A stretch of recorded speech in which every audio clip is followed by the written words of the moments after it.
Yo, you ready to dive into this VR thing in class?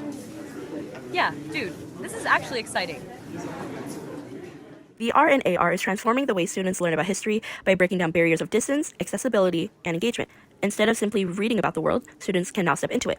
As Kessler Haynes explains, VR field trips allow learners to explore museums, cultural landmarks, and historical sites that would otherwise be out of reach, expanding classroom walls and promoting empathy and global awareness. These digital experiences encourage students to see the world through new perspectives, connecting them to diverse cultures and communities in meaningful ways. Wolford and others illustrate this emotional impact through their study of VR simulation of an Indian residential school, showing how VR can support reconciliation and deepen historical understanding. At the same time, VR's accessibility creates new opportunities for inclusion. Chandra highlights how VR headsets enable students facing financial, physical, or geographical limitations to explore the same learning environments as their peers. However, using VR and AR as an education tool has its shortcomings. According to an article by Perong and Mayer, they found that although VR is immersive and brings emotional stimulation, this ultimately leaves students with lower cognitive engagement and weaker learning outcomes. Although it's great for accessibility, VR and AR does not cater to every student's needs and/or learning styles. In a study done by Zhang and Zhang, comparing student performance through AR and PowerPoint learning, they discovered that depending on which grade or sex the student is, some find it more efficient than others. This may be due to lack of exposure to AR tools, spatial awareness, as well as cognitive overload. They also found that students who used AR had higher forgetting rates and lower studying/retention effects. Lastly, there are some issues with ethics using VR and AR. Skolmowski explains that there is reduced autonomy for the student as VR is highly controlled and has pre-scripted scenarios where every movement, viewpoint, or interaction is determined by the program. He says that VR dictates what to do and where to look, as well as influence emotions, leaving little room for students to come to their own conclusions. Introducing the Nextbook, a modern evolution of the classroom textbook designed for immersive learning. The device is a touchscreen tablet that serves as both a book and a learning console.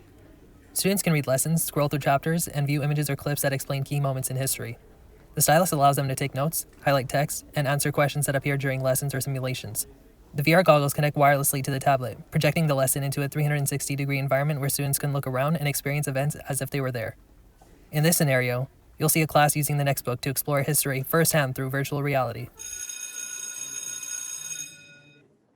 All right, class. Go ahead and open your Nextbooks to Chapter 6. Today we'll be stepping into a virtual lesson on the Titanic.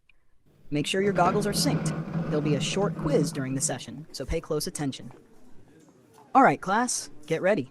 We're starting the experience now.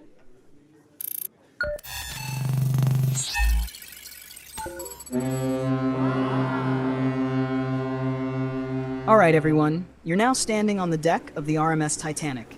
It's the evening of April 14th, 1912, just before the ship's final hours. Take a moment to look around. Check it out. Notice the calm water, the clear sky, and the glow from the upper decks. Up on the bridge is Captain Edward Smith, overseeing the voyage. Should we just Remember walk these away and details. explore it ourselves? They'll come up in your quiz LOL, later. I'm so down. Hey, are you guys still with me? I'm talking. Anyways, we need to go experience the event now. Follow me. This is the moment just before impact. The Titanic had already received several radio warnings earlier in the evening about drifting ice, but many of those messages went unheeded. What you're looking at ahead is an iceberg roughly the size of a football field. Only a fraction of its total mass is visible above the waterline. The rest extends deep below the surface. Captain Edward Smith and his crew were navigating calm seas that night, confident in the ship's strength and speed.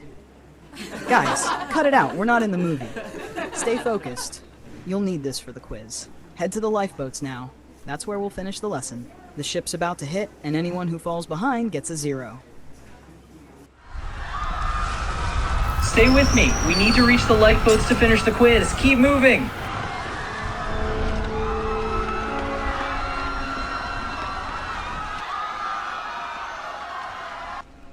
All right, settle down, everyone. Focus back on your Nextbooks. The quiz is starting now.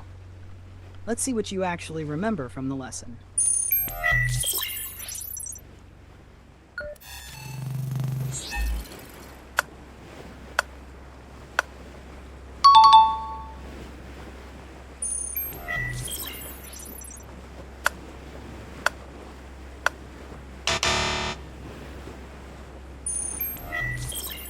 Hey bro, what's the answer with you? No cheating. This is an individual quiz.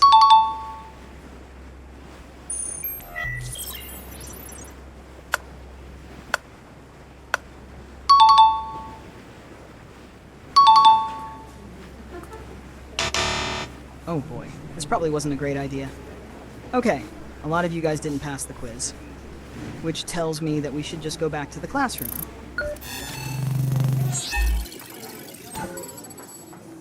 Nextbook has promising features that can change the educational landscape, but it does bring up some ethical issues. For example, students could be singled out by a teacher if they got lower results than others, leaving them feeling uncomfortable and insecure with their learning. Another problem that could arise is the risk of cheating, leaving for an unfair and unproductive learning environment.